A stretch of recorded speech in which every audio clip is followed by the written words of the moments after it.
Hi, I'm Aubrey Haase, and if you've watched my videos, you know a little bit about me as a trainer and a speaker. But tonight I'm coming to you as a resident of Las Vegas. And last night, in my backyard, not too far from my house, as you already know, a gunman opened up from the Mandalay Bay hotel and wounded over 500 people, killed over almost 60, and the numbers are still out there. And before I continue with this video, I want to express my deepest condolences to those family members who lost somebody last night. I want to extend my thoughts and prayers towards anyone that's been injured or affected by this, including our amazing first responders and police officers, firefighters, paramedics, who all have to deal with the aftermath of this. Anyone who had friends there, and anyone that's been affected in any way, even if you're just sitting at home and feeling a deep sense of confusion or pain or hurt and wondering why. And this isn't going to be about causes and effects. This isn't a discussion for gun control. That can happen at another time. It should happen at another time, and it definitely needs to be handled not from an emotional sense, but in a sense of really coming up with answers. And this also isn't condoning anything that happened last night, and nor is it a justification for anything last night that happened, and I want to make that perfectly clear.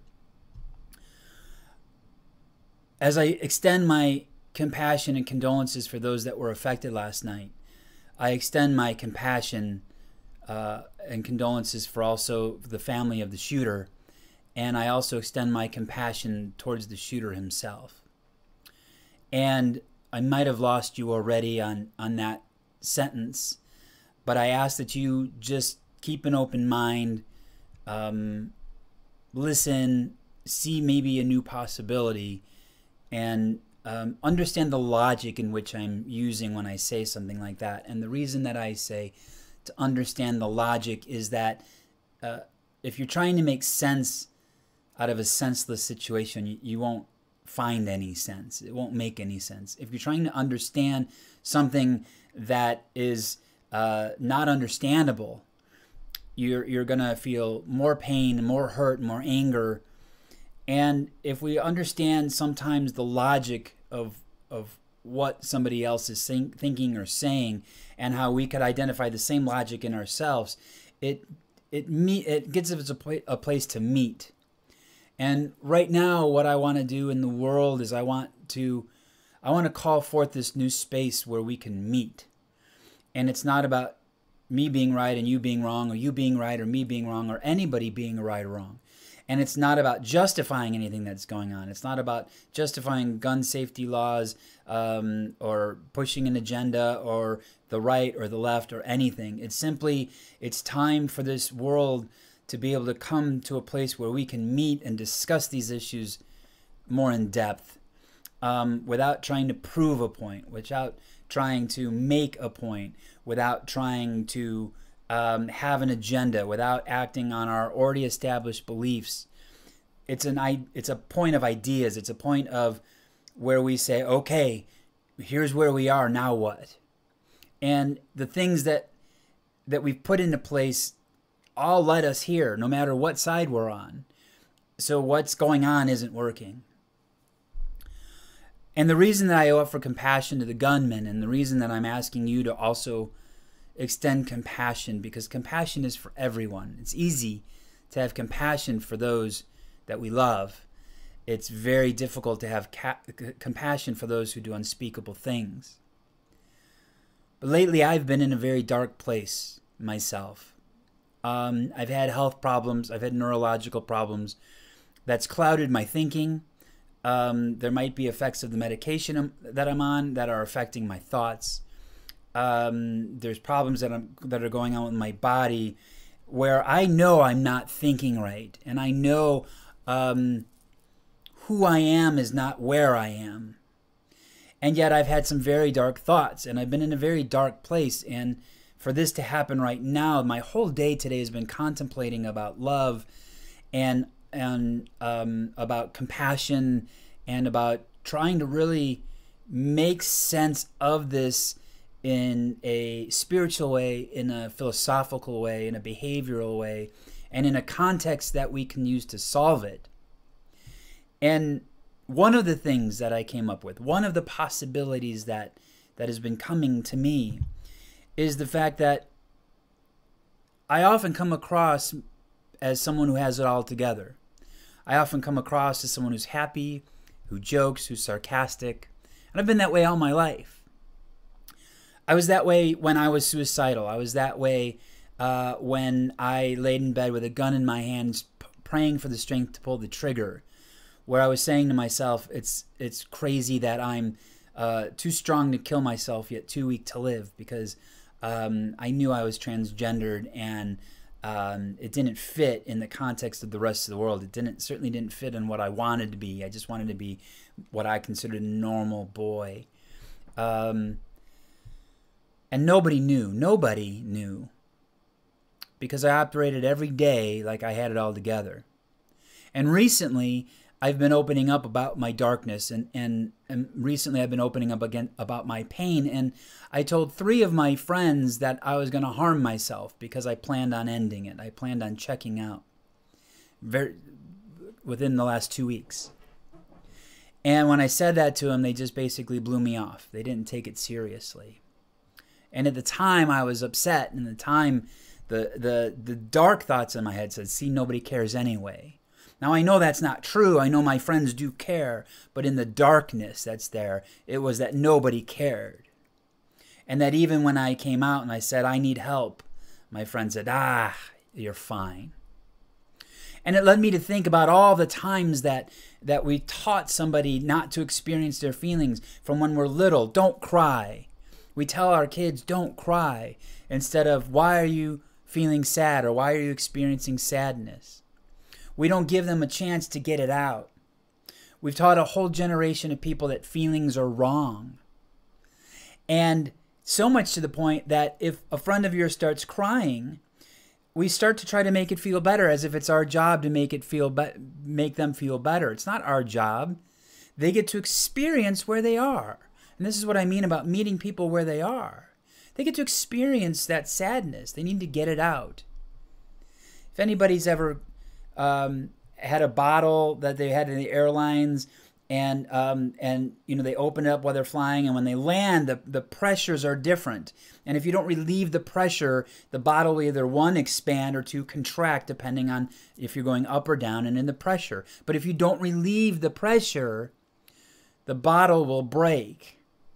And it's the same thing with us. If we don't relieve our emotions, we will break.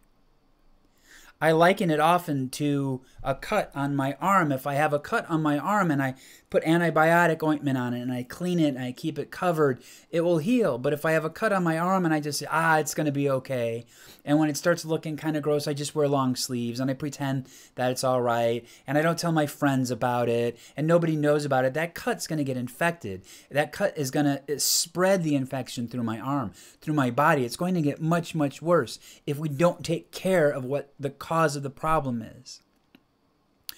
And when it comes to pain, I think that the world is in pain. My heart hurts right now for the pain that the world is in.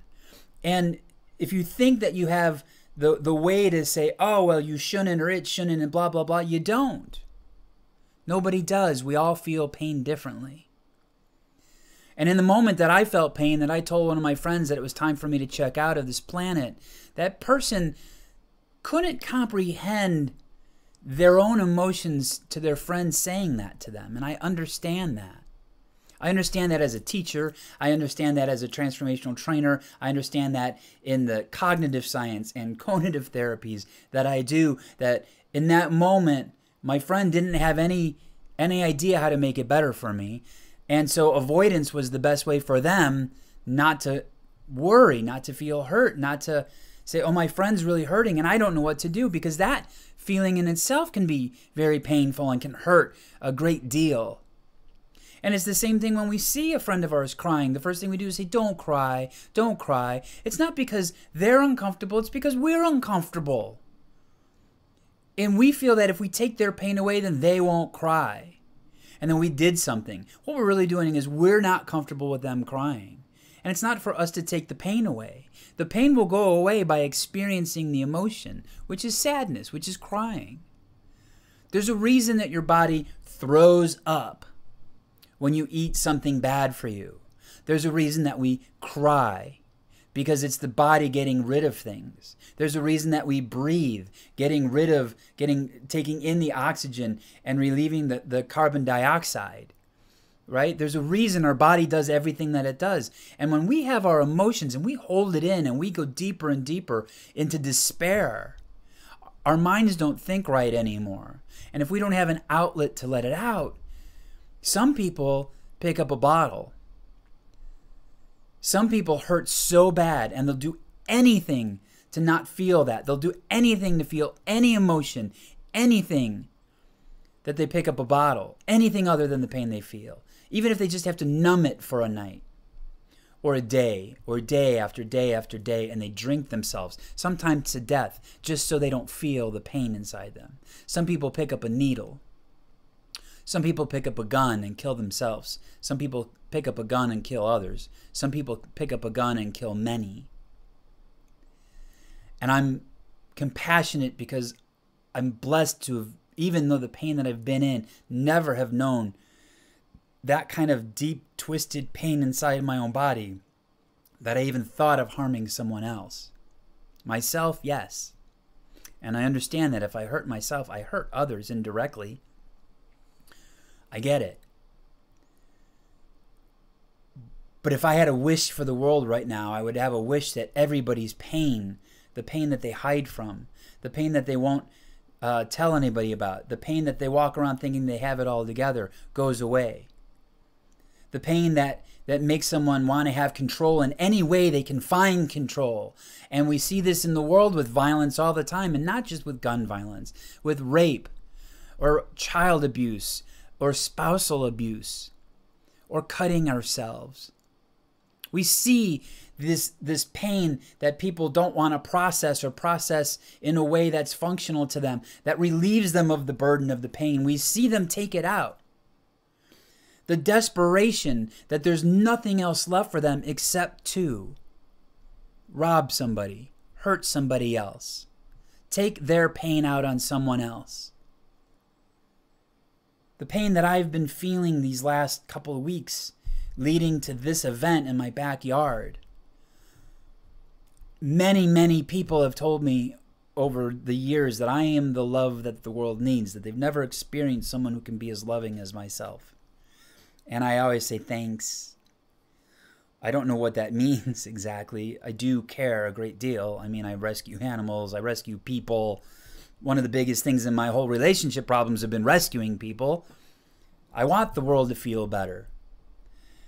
And maybe I do have the love that the world needs somehow inside me, and maybe it's just through some other understanding. But right now what I know I want to do is give a hug to the world.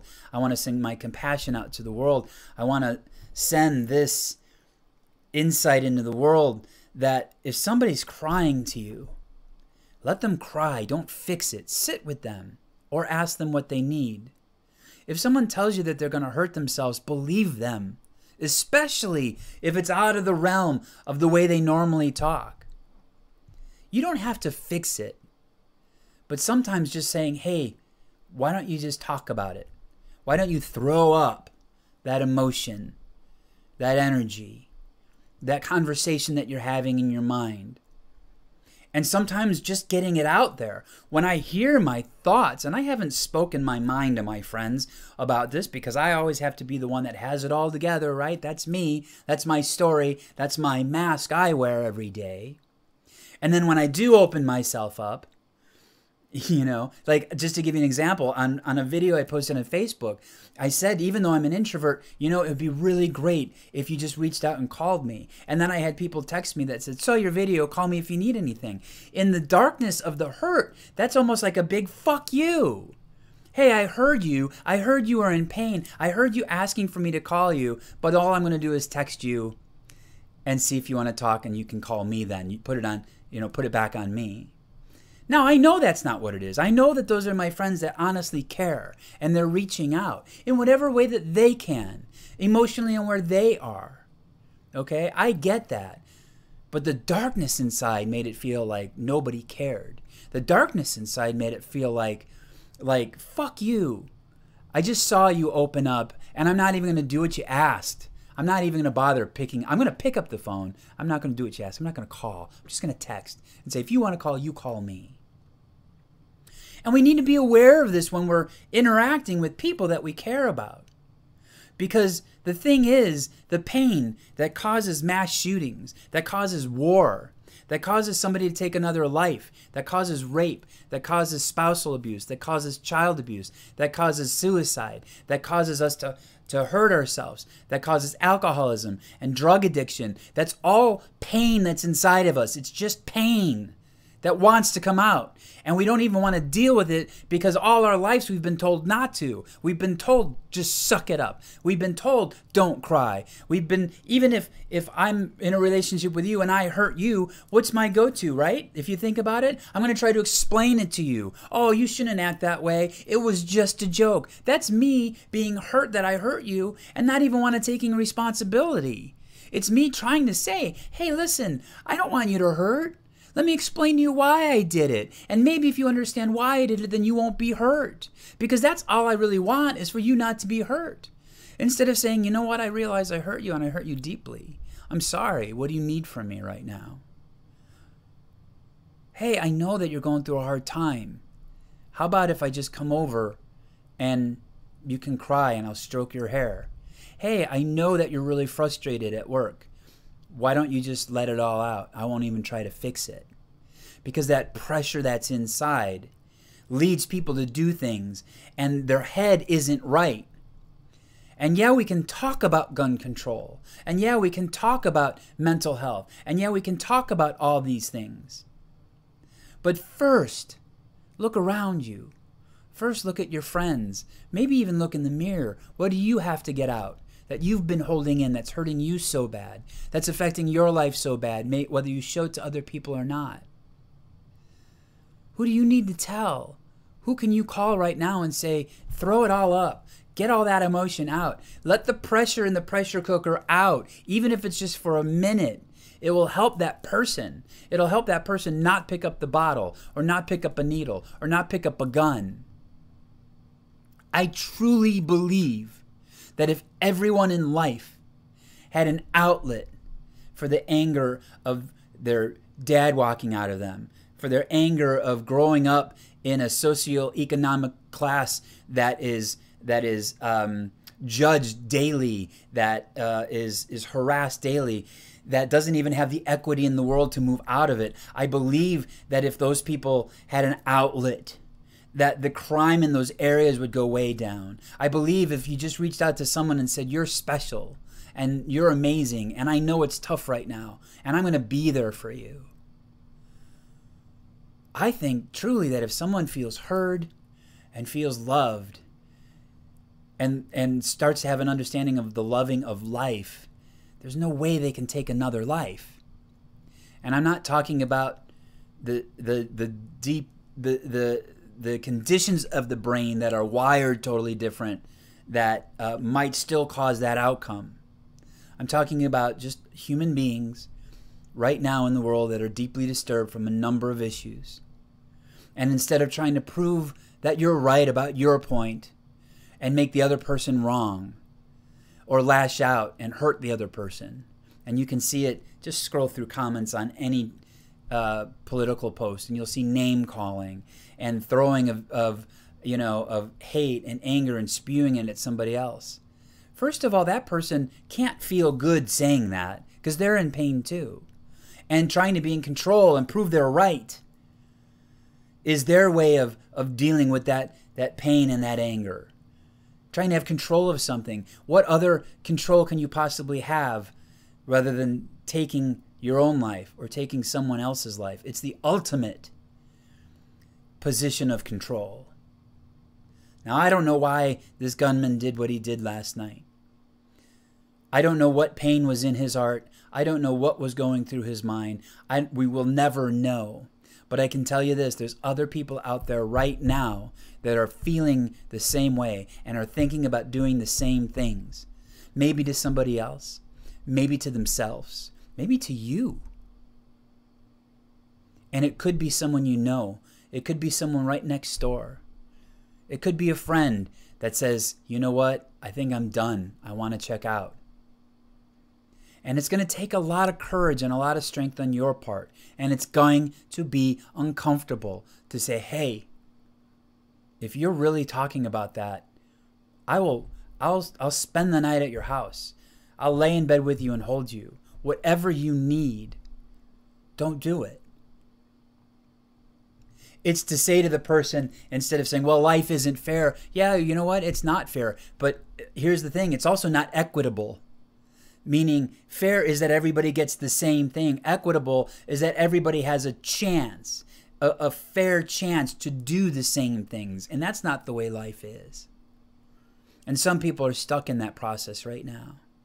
And they're feeling really bad. And some people can't afford to keep their lights on. And some people can't afford to put food on their table. And they're getting ready to rob a store. Not because they're bad people, but because they're so desperate and they're so hurt. Well, why don't you get a job? These are all the excuses that we make to not deal with the bigger issue of, hey, how can I lend a hand? Hey, if you're really that hurt, what do you need to say? And our ego makes it all the better for us to say, well, that person shouldn't have and that person shouldn't have. But I think it's time that we start meeting these people in the middle. I think it's time that we start meeting in the middle and saying, this is where you are and that's okay. And this is where I am, and that's okay. And now, how do we find common ground? Where do you hurt? Where do I hurt? How can we grow together from this?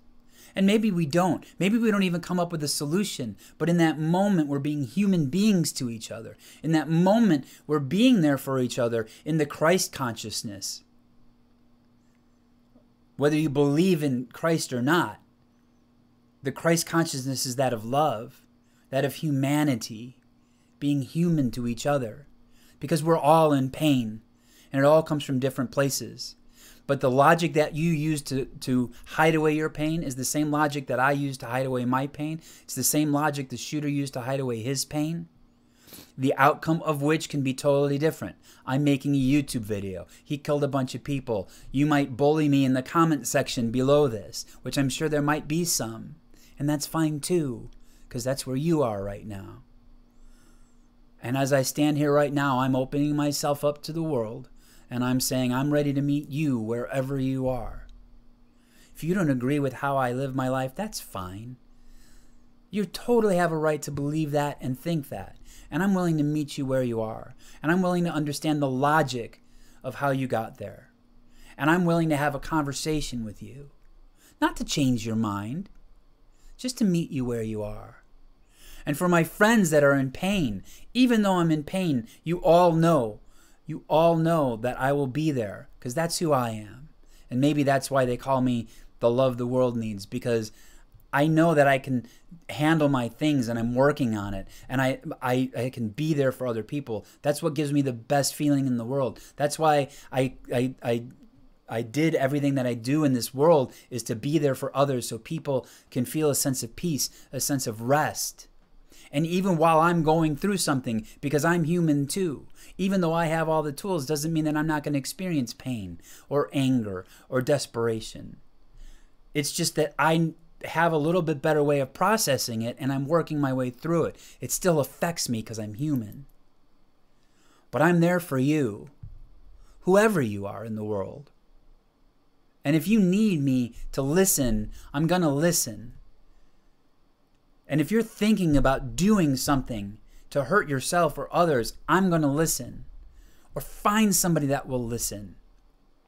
because I know it's the darkness talking to you. It's the same darkness that's been talking to me for the past few months because of my health, because of my brain fog, because of all this neurological stuff that's going on. I know it's not my thought, and I know it's not yours. I know that's the pain speaking. And if you really want to end violence and rape and things like that, we need to make changes all across the board, not just gun laws, but we need to start being there for each other. We need to start creating community again. We need to start understanding that people keep secrets, and we need to stop telling our kids not to feel, because feeling is the answer. Because you know what? You're going to experience sadness. You're going to experience heartbreak. You're going to experience intense pain in your life. It's going to happen. Holding it in is like not taking care of that cut. And that one little cut on your arm that you don't take care of, that can turn septic, can make you lose your arm. It could even kill you. That's what happens when we don't pay attention to something that's hurting us, inside or outside. It's still there. And for everybody that's watching this right now, I know you're in pain. For everyone that's been affected by this tragedy, I know you're in pain as well. I wish there was something that I could do to take away somebody's pain. I know from my consciousness and my trainings that there is nothing I can do to take away that pain. The only thing that I can do is help you through it, because there is an end to it. That which is fully experienced can no longer exist. I'm here to help you experience it, to let it go. And I ask my friends to do the same, not just for me, but for themselves and for their friends. I think it's time that we realize that just even in this country alone, we're in a lot of pain.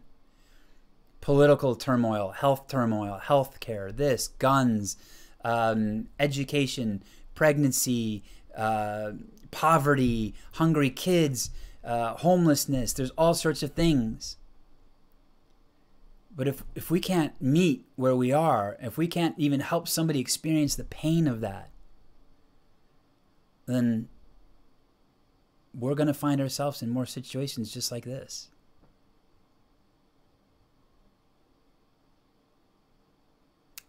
And if I could have been there for that man, maybe he doesn't take the life of almost 60 people and hurt 500 others, and then his own. Maybe he doesn't destroy the lives of 500 families, his own family. Maybe. I don't know. But it hurts me to think that there was a chance that me or someone else could have just listened, could have helped him through that pain where he decided on something else. For those of you that are thinking about committing suicide right now, find someone to talk to. You will get through it. You need to release the pain. And if you're drinking right now, if you hurt so bad that you have to hurt someone else, such as abuse, find someone to talk to. It's okay. It's time that you let your pain out so healing can begin. It's time to scrub that wound and put some antibiotic ointment on it and bandage it and start taking care of it, because that's the only way it will heal. And this world needs to heal. And it doesn't heal through gun control laws. And it doesn't heal with outlawing drugs. Those are steps. But those are symptoms, not the cause. And I hope something in here sparked your curiosity, that even if you believe truly that I'm wrong, maybe that it just sparked something in your curiosity to say, that's an interesting possibility, and to consider it. Because that's really all that it is. It's a possibility. But it's a possibility that I'm now going to live into fully in my life.